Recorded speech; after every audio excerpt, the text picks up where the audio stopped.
Përshëndetje të dashur miq, dhe mirë se keni ardhur në You Can Cook It. Sot do të përgatisim bashkë një tortë për Shën Valentin pa kek. Kjo tortë është vetëm me të bardha veze dhe quhet torta Pavlova. Nëse nuk e keni provuar, ju sugjeroj shumë ta provoni sepse është vetëm me të bardha veze, pra vetëm me mafishe. Është e lehtë në përgatitje, është e lehtë në të ngrënë dhe shumë e shijshme. Me që disa prej jush më kanë shkruar, Lona na bëj një tortë për Shën Valentinin, unë ju kam sjell kësaj radhe tortën Pavlova.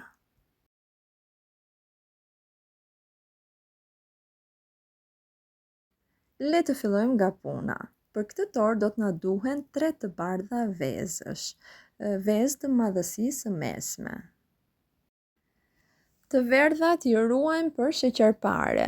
Mundet të përgatisni një sheqerpare direkt me këto të verdha dhe kulaçkat e sheqerpares t'i vendosni në ngrirje dhe t'i piqni dhe t'i shërbetosni një ditë tjetër. Do të përdorim një gotë 200 ml me sheqer. Siç e shikoni, ja kam shtuar sheqerin dhe kam filluar ta trazoj. Tasin do ta vendosim në një enë tjetër ku uji ka filluar të ziejë dhe temperatura është e mesme. Ky proces quhet banjomari të dashur miq. Të bardhat e vezëve me sheqerin do t'i trazojmë vazhdimisht derisa të bardhat e vezëve të shkumojnë pak, por gjithashtu grimcat e sheqerit mos të ndihen më në të. I gjithë ky proces trazimi zgjat pothuajse 7 minuta, e merrni me gisht, e shikoni që nuk ka më grimca sheqeri në të, gjithashtu me gishtin e vogël të dorës e provoni dhe ka një temperaturë të atill që gishti nuk duron dot më, pra nuk e mbani dot më gishtin brenda në këto të bardha, pra aq shumë është nxehur. Në këtë pikë, kur ka arritur këtë lloj temperature, ju do t'i shtoni një lugë ëmbëlsirash lëng limoni. E trazojmë dhe me lëngun e limonit dhe tasin e heqim nga banjomaria. Pra siç provojmë kosin me gishtin e vogël të dorës, nëse nuk e durojmë dot më nxehtësinë, atëherë e heqim nga banjomaria dhe fillojmë ta rrahim me mikser. Rrahja me mikser po ashtu zgjat tek 7 minuta, 8 minuta. Nuk do të dorëzoheni, do ta kontrolloni masën kur i ngrini këtë rrahsin dhe majuci i shkumës përkulet, atëherë tregon që nuk është bërë akoma. Majuci i shkumës duhet të rri përpjet, pra nuk duhet të përkulet. Duhet të mbaj formën ashtu siç ne e tërheqim. Deri në atë pikë do ta rrihni të dashur miq, siç e shikoni tashmë është ruan formën. Pra kur unë e tërheq, rri përpjet të dashur miq, majuci nuk është më kështu, nuk varet më. Deri në atë pikë do ta rrihni dhe masa ftohet duke u rrahur gati 7 minuta, 8 minuta, por dhe masa e mafisheve ruan formën. Në një tepsi që kam vendosur letër për pjekje, kam vizatuar 2 zemra, me sy i kam vizatuar të dashur miq, duhet të jenë 2 zemra të atilla që të rrinë si të thuash brenda njëra tjetrës. Pra njëra më e madhe, tjetra pak më e vogël. Letrën siç tregohet në video e kthejmë në anën e kundërt që materiali i lapsit mos t'i ngjitet mafishes. Në këtë pikë të dashur miq, nëse keni nga ato qeskat e kuzhinës, mund ta shtrydhni me nga ato qeskat, se është më kollaj, por dhe për ata që nuk kanë dhe kanë dëshirë që të përgatisin mafisha apo të përgatisin këtë tortën Pavlova, mund ta bëjnë dhe me dorë. Unë këtë proces e kam bërë 2 herë sepse të pjekësh mafishe do pak marifet të dashur miq, sepse kur piqen pak më tepër se ç'duhet, ndrojnë dhe ngjyrë, pra vinë bëhen si në kafe. Për këtë arsye unë kam bërë 2 herë masën, që sepse kjo varet nga furra të dashur miq, do t'i piqni me 150 gradë, por do t'i ruani, pra nuk duhet nga fundi fare, fillon merr pak si ngjyrë si në kafe. Kur shihni që fillon merr ngjyrë, temperatura e furrës duhet ulur. Çdo furrë është e ndryshme. Furra ime për shembull 150 gradën mund ta ketë pak më të lartë se furra juaj për shembull. Por duhet një temperaturë e ulët sikur po pjekim baklavan që mos na ndrojë ngjyrë, jo si ajo temperatura e fillimit të baklavas. Pra, nëse nuk keni nga ato mjetet e kuzhinës që qeskat për të shtrydhur, mund ta bëni siç duket në video, me dorë, i jepet formë me dorë, pjesa anësore është pak më e lartë se pjesa e brendshme që të ketë mundësi që të shtrydhim kremin në mes. Pra, si që shikoni, formë mund t'i jepni dhe me dorë, nëse nuk keni nga këto mjetet për torta dhe pasta.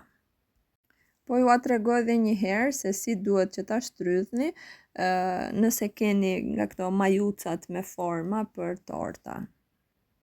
Si që ju thash që të ruaj bardhësinë, duhet që ta vendosni në mes të dashurmiq, por sipër t'i vendosni telin e sobës me një letër alumini që nxehtësia mos t'i vejë drejt për drejt, po vetëm thjesht ta thaj në formën që ne i kemi dhënë.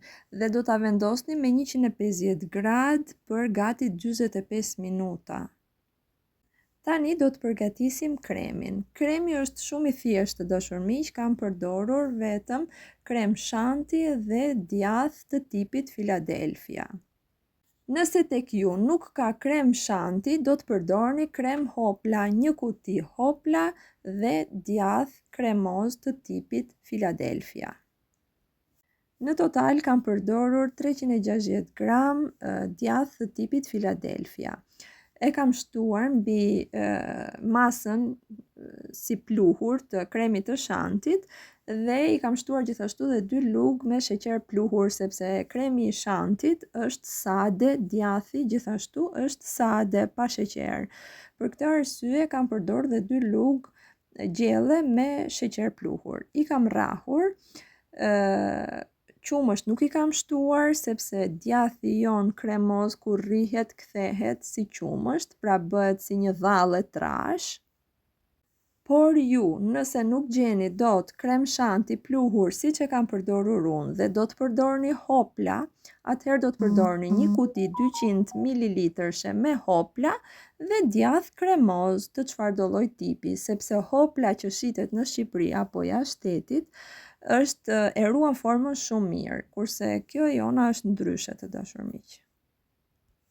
Si që shikoni, masa është goxha konsistente, ruan formën, është shumë e shijshme sepse është pothuajse vetëm djath dhe krem shanti.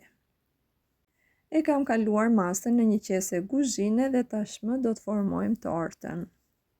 Këtu të dashur miq do t'u tregoj se si u poq mafishja e parë, pas pak do t'ua tregoj. Siç u thash, nëse e piqni për një kohë më të gjatë se ç'duhet, për shembull e zëm për 1 orë ose për më tepër se 1 orë, ose temperaturën e keni pak më të lartë se ç'duhet, atëherë mafishja do të ndrojë ngjyrë. Pra do ta piqni, keni kujdes vetëm për 45 minuta me temperaturën 150 gradë dhe përsipër vendosini diçka. Siç e shikoni, mafishja e parë ka marrë këtë ngjyrën si në krem. Nuk është se i ka ndryshuar shija është perfekte, shijen e kanë që të dyja njësoj, thjesht vetëm fakti që ka ndryshuar pak ngjyrë nuk e bën aq të bukur për syrin, prandaj unë e kam bërë edhe një herë që të mbetet e bardhë. 2 mafishet e para i konsumuan kalamajt, i hëngrën fëmijët kështu të thata. Pra, jo se është fundi dynjas dhe në këtë mënyrë mund të përdorej të dashur miq, por për të qenë korrekt me recetën, pra për ta bërë dhe të bukur ashtu siç duhet, unë e kam pjekur dhe një herë, i kam vendosur letrën e aluminit, kam pasur kujdes me kohën, se kam lënë më tepër se ç'duhet, dhe në këtë mënyrë mbeti e bardhë fiks ashtu siç duhej. Dekorimi pastaj mbetet në dorën tuaj të dashur miq. Unë kremin ja kam shtrydhur në pjesën anësore duke e dekoruar dhe brenda vetëm e kam mbushur.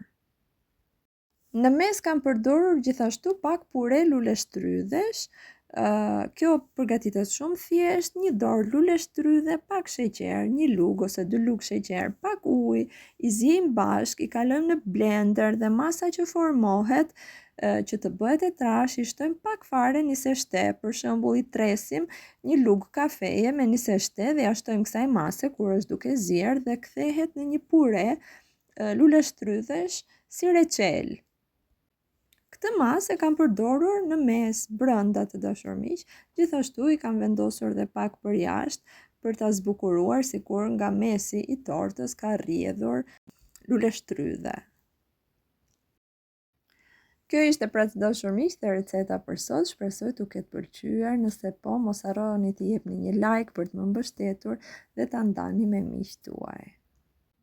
Era e mirë e kuzhinës dhe harmonia me njëri tjetrin mos qoftë kurrë mangët në shtëpitë tuaja. Gjithë të mirat dhe miru t'i gjofshim.